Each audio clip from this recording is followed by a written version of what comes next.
Hello and नमस्कार my dear friends. हमने हमारे अगले लेक्चर में पढ़ा था दी डेवलपमेंट ऑफ एम्ब्रियो। ठीक है, जिसमें हमने क्या पढ़ा था बेटा कि जो एम्ब्रियो रहता है उसका डेवलपमेंट कैसे होता है। स्टेज वाइज मैनर में हमने पढ़ा था कि जाइगोट में से एम्ब्रियो का डेवलपमेंट कैसे होता है। ठीक है, जिसमें हमने ये जो हार्ट शेप्ड स्ट्रक्चर है वहां तक का हमने पढ़ा था। ठीक है, अभी हम आगे पढ़ने वाले हैं। ठीक है, फिर मैंने पॉइंट लिखा था कि सीड का डेवलपमेंट कैसे होता है, उसके बारे में भी अभी हमने पढ़ना है। ठीक है बेटा, लास्ट में हमने ये जो हार्ट शेप्ड स्ट्रक्चर है, फिर उसमें से ये टोरपेडो स्टेज जो आता है वो हमने बनाया था। ठीक है, और उसके कुछ जो लेबलिंग थे उसके बारे में भी मैंने आपको बताया था। ठीक है, अभी हम आगे बढ़ेंगे और आगे पढ़ने वाले हैं। ठीक है, तब जब मैंने ये हार्ट शेप्ड स्ट्रक्चर बनाया जिसमें ये जो पोर्शन है, किसका पोर्शन है बेटा, एम्ब्रियो सेल का, जिसने फर्दर डिवाइड किया, ग्लोब्यूलर स्टेज आया, फिर हार्ट शेप्ड स्ट्रक्चर बना। ठीक है, वो हमने कैसे दिखाया था, ऐसे दिखाया था। जिसमें मेरी जो अगले वाली लेक्चर थी उसमें हमने क्या दिखाया था बेटा कि यहाँ पे जाइगोट में से ये जो होस्टोरियल सेल, फिर सस्पेंसर सेल, फिर यहाँ पे ये जो ग्लोब्यूलर स्ट्रक्चर फॉर्म हो रहा है, ऐसा हमने दिखाया था। लेकिन तभी क्या था, ये जो एंड है वो कौन सा एंड है बेटा, माइक्रोपाइलर एंड। ठीक है, और ये चालाजल एंड है क्योंकि यहाँ पे एंडोस्पर्म है। लेकिन एनसीईआरटी में क्या है कि कई बार ऐसे उल्टा डायग्राम इसके जैसा और इसके जैसा दिया है।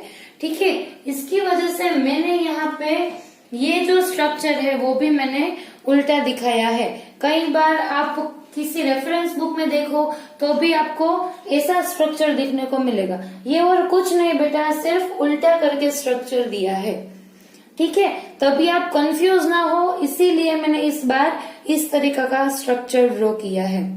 ठीक है, अगर ऐसा स्ट्रक्चर कहीं पे मिल जाए तो कंफ्यूज नहीं होना है। इसे माइक्रोपाइलर एंड बोल दो, यहाँ पे जो है उसे चालाजल एंड बोल दो।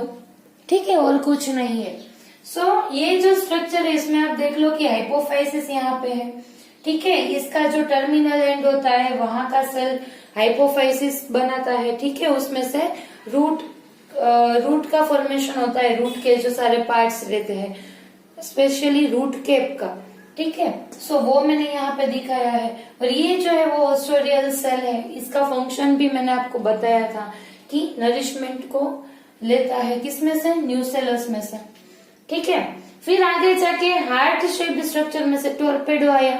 ठीक है, ये जो टोरपेडो स्टेज है उसमें मैं अभी कुछ लेबलिंग बाकी है हमारे पढ़ने को, वो अभी मैं आपको बता देती हूँ। ये जब टोरपेडो स्टेज आता है फिर उसमें से फाइनल एम्ब्रियो का जनरेशन होता है।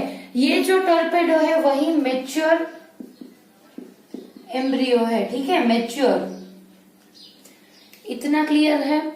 अभी ये जो डायग्राम है, ये डायग्राम आपको एनसीईआरटी में भी दिया है, लेकिन एनसीईआरटी में यहाँ पे देखो ये डायग्राम में कोटिलिडोन्स को इस साइड दिखाया है, लेकिन हमने उस तरफ बनाया है। ठीक है, अभी यहाँ पे आप देख लो कि ये जो दोनों है, मैंने आपको बताया था कि ये जब दोनों मेच्योर हो जाएंगे तब क्या होगा, कर्व्ड ले लेंगे। ठीक है, ये जो दोनों है यहाँ पे, ये क्या है बेटा, कोटिलिडोन्स है। ठीक है, यहाँ पे दो कोटिलिडोन्स दिखाया है। इसका मतलब क्या हुआ बेटा कि ये जो स्ट्रक्चर है वो डाइकोट का स्ट्रक्चर है। ठीक है, ऐसा आपको आना चाहिए कि यहाँ पे जो दिखाया है टोरपेडो स्टेज जिसमें दो कोटिलिडोन्स हमने बताए, इसका मतलब क्या हुआ कि ये जो है वो किसका स्ट्रक्चर है बेटा, डाइकोट का है। मोनोकोट का भी थोड़ी देर बाद हम देख लेंगे।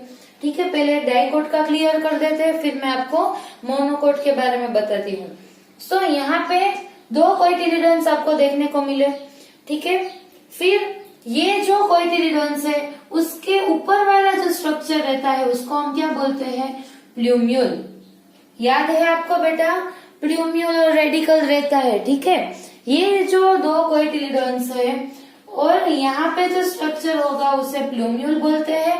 प्लूम्यूल में से शूट का फॉर्मेशन होगा, ठीक है। और ये जो प्लूम्यूल है और प्लूम्यूल के पास में जो स्ट्रक्चर रहता है उसे बोलते हैं एपिकोटाइल, क्योंकि एपिकोटाइल जो है वो शूट के जो पार्ट रहता है उसके फॉर्मेशन में हेल्प करता है, ठीक है। लेकिन यहाँ से जब आप यहाँ पे देखो लोअर पार्ट में, तो यहाँ पे है रेडिकल, ठीक है। रेडिकल यानी जिसमें से रूट के पार्ट्स का फॉर्मेशन होगा, ठीक है। और यहाँ पे रूट केप का पोर्शन है, क्योंकि यहाँ से जब रूट टिप का फॉर्मेशन होगा तब उसके ऊपर जो स्ट्रक्चर रहता है उसे रूट केप बोलते हैं। फिर ये जो पार्ट है उसमें से रूट केप का फॉर्मेशन होगा, यहाँ से रूट्स का फॉर्मेशन होगा, और ये जो पार्ट है उसे हाइपोकोटाइल बोलते हैं। हाइपोकोटाइल के लोअर पार्ट में रेडिकल रहता है, ठीक है।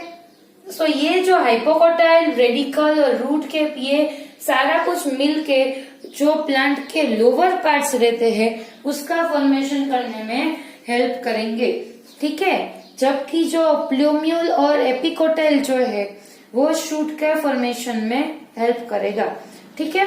और आपकी एनसीईआरटी में भी ऐसी लाइन दी है जो कि मैं अभी आपको बताती हूँ। The portion of embryonal axis above the level of cotyledon is the epicotyl which terminates with the plumule, ठीक है।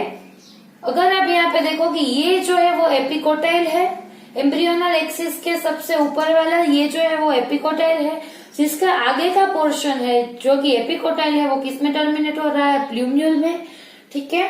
और आप बोल सकते हो stem tip, the cylindrical portion below the level of cotyledon is the hypocotyl, इसे hypocotyl बोलते हैं, ठीक है। और that terminates at its lower end in the radicle, lower end में रेडिकल और रूट टिप आप बोल सकते हो। The root tip is covered with the root cap, ठीक है। इतना क्लियर हुआ बेटा, हाइपोकोटाइल, एपिकोटाइल, ठीक है।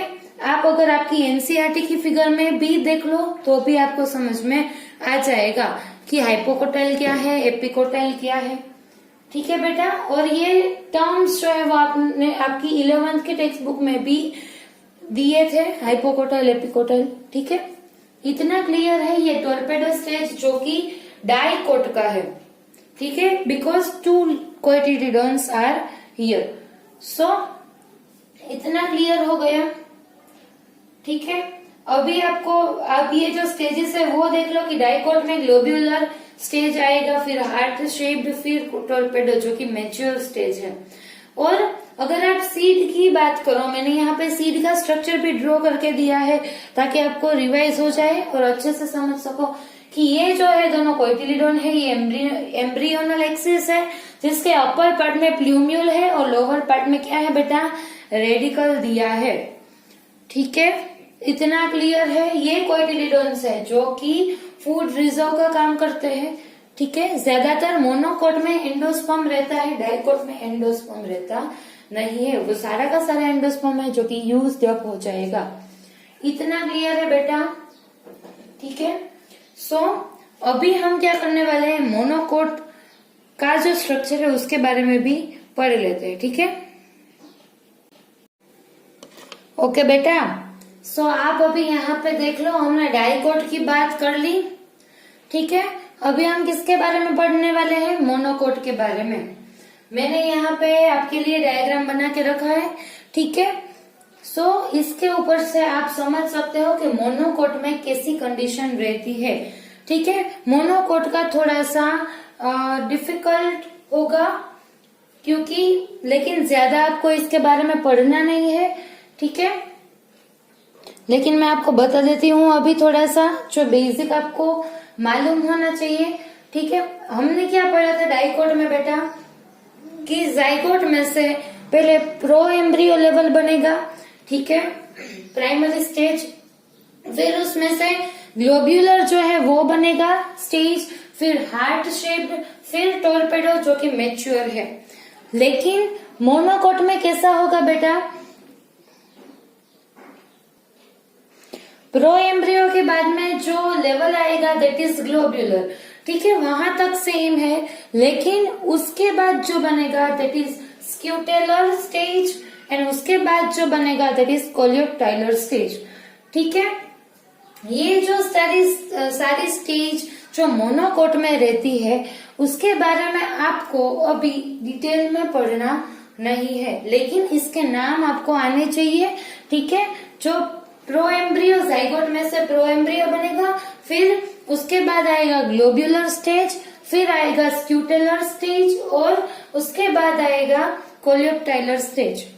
ठीक है, मैं अभी आपको लिख के भी यहाँ बताती हूँ कि ये जो सारे स्टेज है उसके बारे में, लेकिन ज्यादा आपको याद नहीं रखना है, सिर्फ इतना याद रखो कि जब ग्लोब्यूलर स्टेज बनेगा, ठीक है, पहले जाइगोट में से प्रो एम्ब्रियो बनता है, फिर उसमें से ग्लोब्यूलर स्टेज बनेगा, तब क्या होगा बेटा, डाइकोट में अगर आप देखो तो जो सस्पेंसर सेल की जो लेयर होती है, यहाँ पे ये ऑस्ट्रेरियल सेल, फिर सस्पेंसर सेल, और फिर ऐसे एम्ब्रियो सेल। ठीक है, सो डाइकोट की अगर आप बात करते हो तो उसमें क्या होगा कि ये जो सस्पेंसर सेल की लेयर रहती है बेटा, वो 1 से 2 लाइन की होगी, यहाँ पे 1 और 2। ठीक है, और ज्यादा नंबर में सेल्स होंगे, किसमें, सस्पेंसर में। ठीक है, लेकिन अगर आप मोनोकोट की बात करते हो तो उसमें सस्पेंसर सेल इतने डिफरेंशिएट नहीं होंगे। ठीक है, यानी कि जो सस्पेंसर सेल्स है उसका डेवलपमेंट ज्यादा नहीं हुआ, किसमें बेटा, मोनोकोट में। सो ये डिफरेंस आपको याद रखना है कि डाइकोट में सस्पेंसर सेल्स की 1 से 2 लेयर बनी है, जिसमें ज्यादा से ज्यादा सेल का डेवलपमेंट और यू कैन से डिफरेंशिएशन हुआ है। लेकिन अगर आप मोनोकोट की बात करते हो तो उसमें सस्पेंसर सेल्स जो है उसका ज्यादा डेवलपमेंट भी नहीं हुआ और डिफरेंशिएशन भी नहीं हुआ है। ठीक है, ये बात आपको याद रखनी है मोनोकोट के ग्लोब्यूलर स्टेज के बारे में। फिर आएगा स्क्यूटेलर स्टेज, उसमें क्या होगा बेटा कि स्क्यूटेलम का डेवलपमेंट होगा। ठीक है, और फिर आएगा कोलियोप्टाइलर स्टेज, जो कि फाइनल और मैच्योर स्टेज होगा। ठीक है, और वो जो स्टेज है उसके बाद एम्ब्रियो कैसा दिखेगा उसकी फिगर मैंने यहाँ पे ड्रॉ की है। ठीक है, इसकी कई सारी फिगर अवेलेबल है। ठीक है, लेकिन आपकी टेक्स्ट बुक में ये वाली फिगर दी है, जिसकी वजह से मैंने यहाँ पे ये फिगर ड्रॉ की है, बिकॉज इस फिगर से आप आसानी से पढ़ भी सकते हो। ठीक है, सो आप यहाँ पे इस फिगर में देख लो कि सबसे ऊपर जो दिया है दैट इज ओनली 1 कोटिलीडोन। ठीक है, आप यहाँ पे देखो कि एक ही कोटिलीडोन है, उसमें क्या था, डाइकोट में 2 कोटिलीडोन थे, यहाँ पे सिंगल कोटिलीडोन है, जिसके लिए टर्म दिया गया है दैट इज स्क्यूटेलम। ठीक है, क्या टर्म है बेटा, स्क्यूटेलम। ठीक है, सो ये आपको याद रखना है, scutellum is the term used for a single cotyledon. ठीक है, इन मोनोकोट्स। सो ये स्क्यूटेलम है।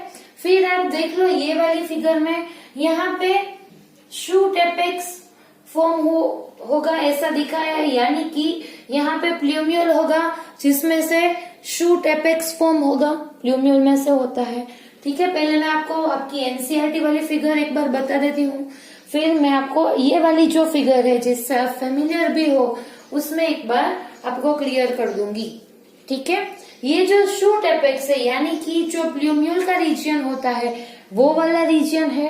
ठीक है, और उसके नजदीक में ही कौन सा रीजन होगा बेटा, एपिकोटाइल का रीजन होगा। ठीक है, यहाँ पे एपिब्लास्ट भी दिया है जिसमें से शूट का फॉर्मेशन होगा। ठीक है, किसका बेटा, शूट का। इतना आपको याद रखना है कि प्लूम्यूल के नियर बाई जो एरिया है वहीं पे क्या होगा, एपिकोटाइल प्रेजेंट होगा, उसे आप एपिकोटाइल बोल सकते हो। ठीक है, सो यहाँ का जो रीजन है दैट इज एपिकोटाइल।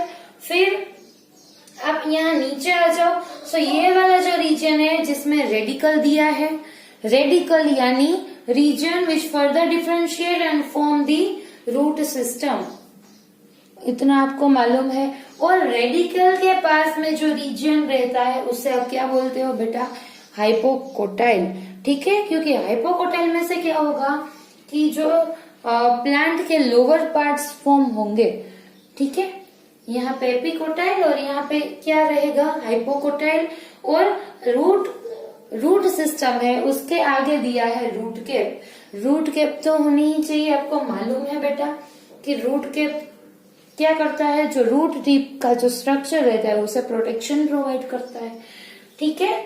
अभी दो टर्म कोलियोप्टाइल एंड कोलियोराइजा, ठीक है, जो कि आपने पहले भी पढ़ा है कोलियोप्टाइल एंड कोलियोराइजा के बारे में, लेकिन अभी थोड़ा सा मैं आपको बता दूंगी डिटेल में। ये वाली जो फिगर है ये आपको क्लियर हो गई, ठीक है।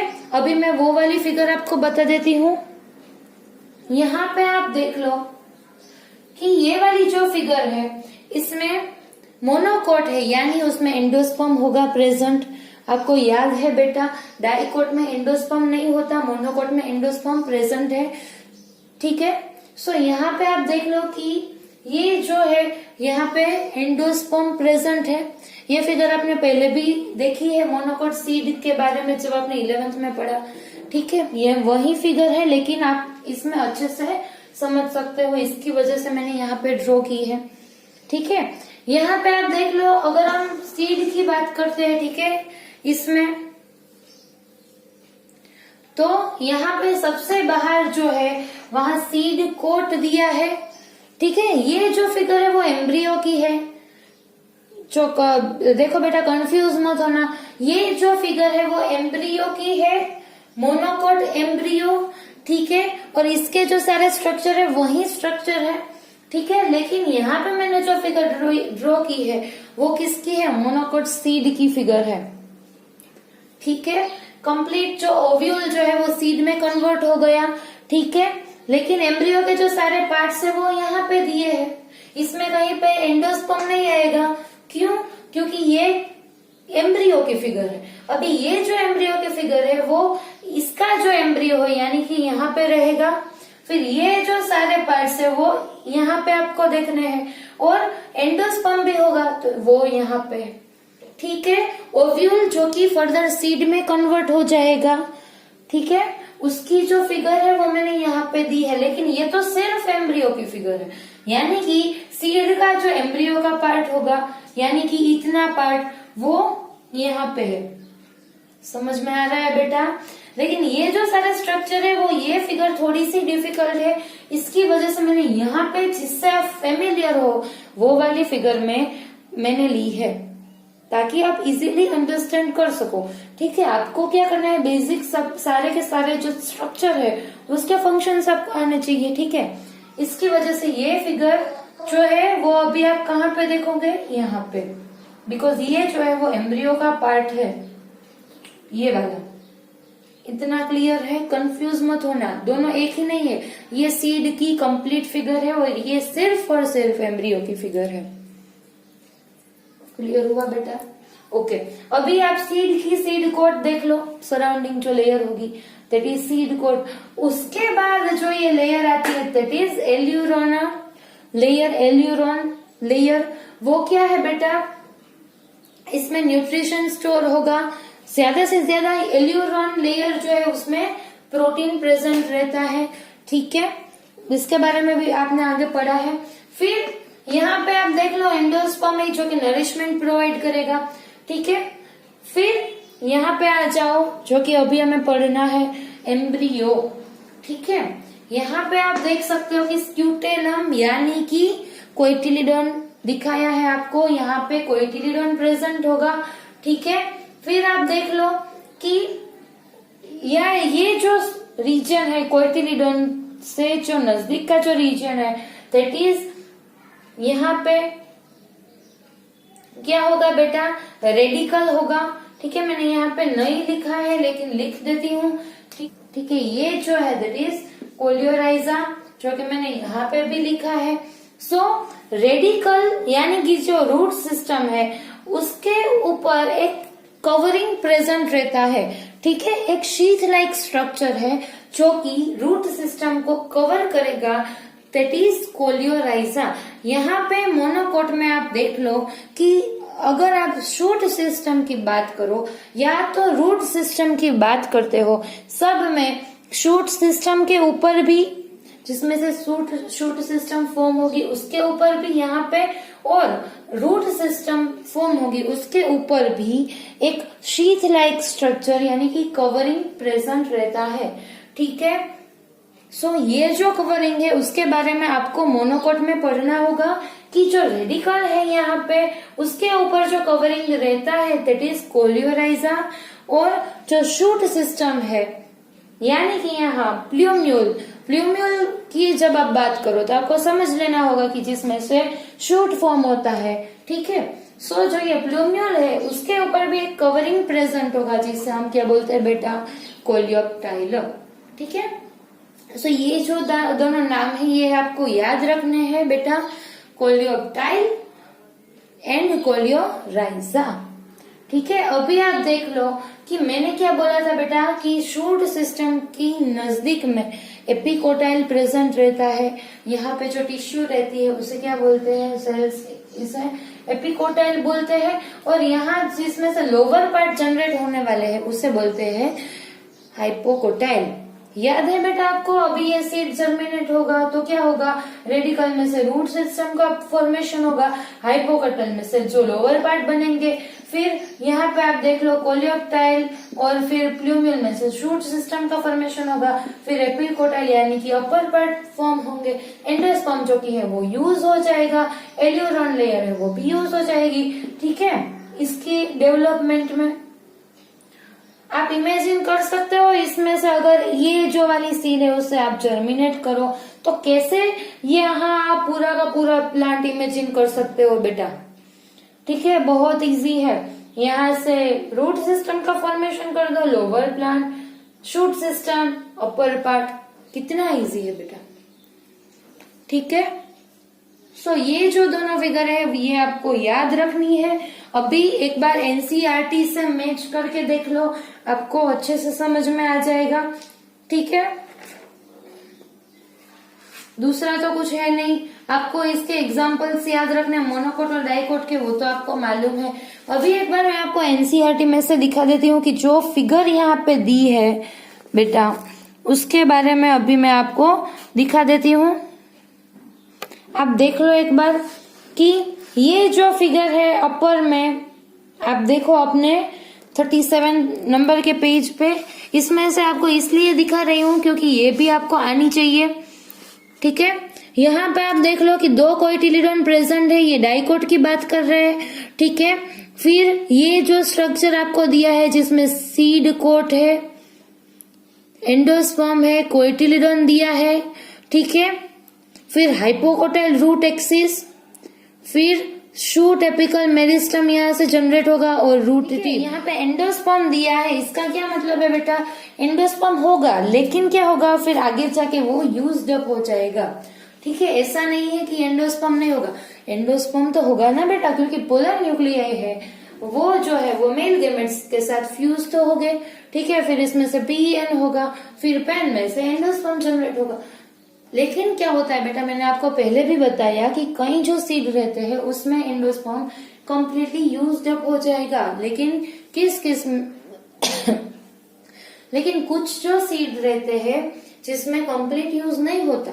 ठीक है, डाइकोट है जो कि जिसमें 2 कोटिलीडोन प्रेजेंट है, उसमें उसके डेवलपमेंट में डाइकोट में जो एंडोस्पर्म है वो यूज हो जाता है। ठीक है, लेकिन स्टार्टिंग में जब आप देख लो तो एंडोस्पर्म तो वहां पे होगा।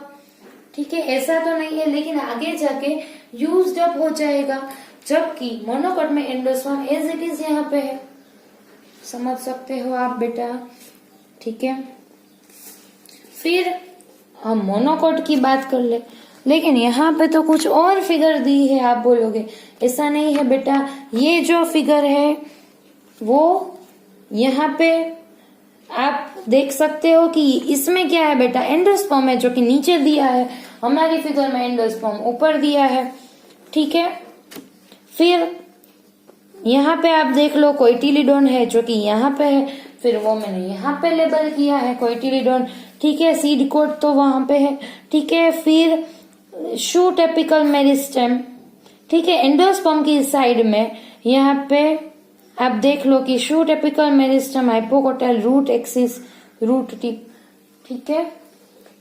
सो ये जो फिगर है वही यहाँ पे दी है, और ये बाजू वाली फिगर जो कि आपको यहाँ पे भी दिखाई है कि स्क्यूटेलम आप देख लो यहाँ पे, एंडोस्पर्म, पेरिकार्प, पेरिकार्प आप बोल सकते हो पेरिकार्प, ठीक है। पेरिकार्प क्यों दी है? क्योंकि ओवेरी की जो वॉल रहती है उसकी वजह से, ठीक है। फिर कोलियोप्टाइल, प्ल्यूम्यूल, रेडिकल, कोलियोराइजा, ठीक है। ये जो सारी फिगर है ये आपको देखनी है, ठीक है। कुछ उल्टा करके दिया है लेकिन कंफ्यूज नहीं होना है, ठीक है। ऐसी जो अरेंजमेंट रहती है, जो सारे स्ट्रक्चर है, उसके नाम और उसके फंक्शन आपको क्लियर होने चाहिए, ठीक है। दूसरा कुछ नहीं है, कंफ्यूज नहीं होना है, ठीक है। अभी ये जो मोनोकोट और डाइकोट है, जिसका छोटी सी जो इन्फॉर्मेशन है वो आप एक बार देख लो।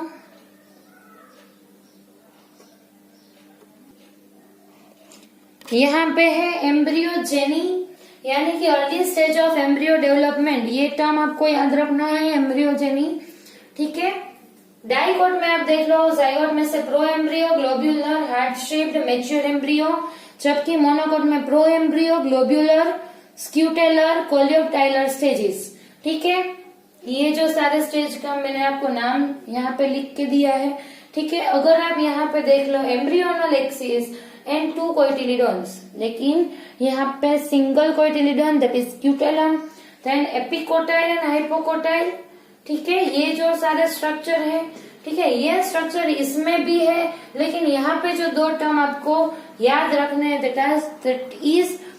That are coleorhiza and coleoptile, ठीक है। सो ये जो है मैंने यहाँ आपको लिख के भी दिया है, अभी एक बार टेक्स्ट बुक में से पढ़ लो, डायग्राम्स देख लो, फिर आपको अच्छे से कोई भी क्वेश्चन हो आप सोल्व कर सकते हो, ठीक है बेटा, ठीक है। मैं आपको एक बार और बता देती हूँ क्विकली, ठीक है। ये जो है स्क्यूटेलम यहाँ पे, यानी कि जो कोटिलीडोन है वो है, कोलियोप्टाइल यानी कि प्ल्यूम्यूल का कवरिंग, शूट एपेक्स, फिर यहाँ पे radicle, root cap and the इसका जो शीट है दैट इज कोलियोराइजिया, ठीक है। यहाँ पे एपीब्लास्ट दिया है, यानी कि क्या है ये एपीब्लास्ट, ठीक है। आप सोच सकते हो ये जो कोटिलीडोन है वो डेवलप्ड कोटिलीडोन है, लेकिन ये जो है एपीब्लास्ट वो क्या है बेटा, कि जो रूडिमेंट जो पोर्शन रहता है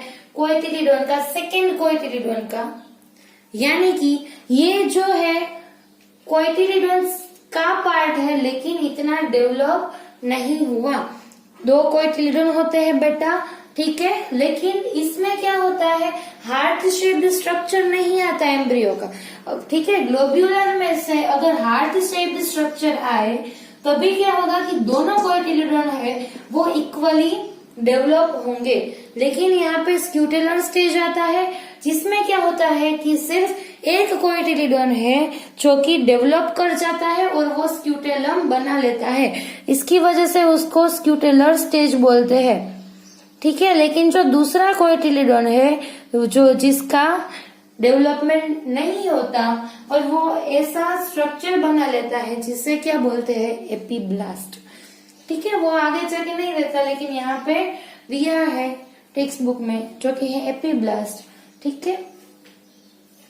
फिर इतना क्लियर हो गया, उसमें हार्ट शेप्ड रहता है, इसमें स्क्यूटेलर स्टेज आता है, ठीक है। फिर मैंने इसके बारे में बताया जिसमें outer covering that is seed coat, लेकिन आपकी जो एनसीईआरटी है उसमें यहाँ पे पेरिकार्प लिखा है। ऐसा क्यों बेटा, क्योंकि पेरिकार्प जो है वो कई सीड की आप बात करो, आप देख सकते हो कि मेज के जो सीड है उसमें क्या होता है कि जो फ्रूट वॉल यानी कि जो ओवेरी की वॉल है और ओव्यूल की वॉल यानी कि जो सीड की वॉल है, ठीक है। ऐसा क्यों बोल रही हूँ, क्योंकि ओव्यूल जो है वो आगे जाके सीड बना लेगा, ओवेरी है जो आगे जाके फ्रूट बना लेगी, ठीक है। सो जो ओवेरी की वॉल है और जो सीड की वॉल है यानी कि जो फ्रूट और सीड कोट है वो कई कबार क्या होता है बेटा कि फ्यूज कर जाते हैं। ठीक है, इसके लिए आप अगर आप दूसरी किसी बुक में देख लो तो आपको वहां पे पेरिकार्प देखने को मिलेगा। ठीक है, सो वो क्या दिखाता है कि कई जो सीड है जिसमें फ्रूट वॉल और जो सीड की वॉल है वो फ्यूज कर जाती है। ठीक है, उसकी वजह से कहीं पे सीड कोट लिखा होगा, कहीं पे आपको पेरिकार्प देखने को मिलेगा। ठीक है, और आप देख लो कि एंडोस्पर्म मैंने बताया जो कि मोनोकोट्स में एंडोस्पर्म ज्यादा से ज्यादा जो यूजुअल जो सीड रहता है उसमें एंडोस्पर्म देखने को मिला है। लेकिन बेटा एक और बात कि मैंने आपको बताया कि एंडोस्पर्म है, लेकिन ऐसा नहीं है, यहाँ पे एक्सेप्शन भी है कि ऐसे भी सीड है जिसमें एंडोस्पर्म नहीं है। ठीक है, ऐसे भी सीड्स है। और एक बात कि अगर आप डाइकोट में देख लो, मैंने आपको बताया कि एंडोस्पर्म है जो कि कोटिलीडन के फॉर्मेशन में यूज्ड अप हो जाता है, लेकिन ऐसा नहीं है बेटा, कोई उसमें डाइकोट में भी एंडोस्पर्मिक सीड आपको देखने को मिलेंगे। सो आज का आपका होमवर्क बोल सकते हो क्या है बेटा, आपको सारे के सारे यानी कि monocot endospermic seed, monocot non endospermic seed जिसमें यूज्ड अप हो गया है, ऐसे मोनोकोट्स भी है अवेलेबल। ठीक है, उसके एग्जांपल्स, फिर डाइकोट एंडोस्पर्मिक सीड भी है अवेलेबल। ठीक है, उसके जो एग्जांपल है वो भी लिखना है, और डाइकोट नॉन एंडोस्पर्मिक जो कि यूजुअली हमें देखने को मिलता है उसके एग्जांपल्स आपको मुझे कमेंट बॉक्स में कमेंट करके लिखने हैं। ठीक है, monocot endospermic, monocot non endospermic, dicot endospermic, dicot non endospermic. ठीक है, सारे के सारे जो एग्जांपल्स है वो आपको याद रखने हैं और मुझे कमेंट बॉक्स में लिख के भेजने हैं। मैं अभी आपको यहाँ पे बता सकती हूँ, लेकिन आपको मुझे भेजने हैं। ठीक है, इतना क्लियर है। इससे क्या होगा कि आपको वो याद रह जाएंगे, और ये आपको याद रखना है क्योंकि कई बार इसके बारे में भी पूछ लेते हैं। ठीक है, फिर एल्यूरोन लेयर जो कि प्रोटीनिशियस है, प्रोटीन से बनी है, ये भी आपको। और ये एक बात और बता दूं कि एंडोस्पर्म से रिलेट करती कोई भी चीज हो जो कि एंडोस्पर्म में से डेवलप हो रही हो, उसका प्लोइडी लेवल कितना होगा बेटा, चलो वो भी क्वेश्चन लिख लो कि ये जो एल्यूरोन लेयर है वो कैसी होगी, डिप्लॉइड होगी, ट्रिप्लॉइड होगी, हेप्लॉइड होगी।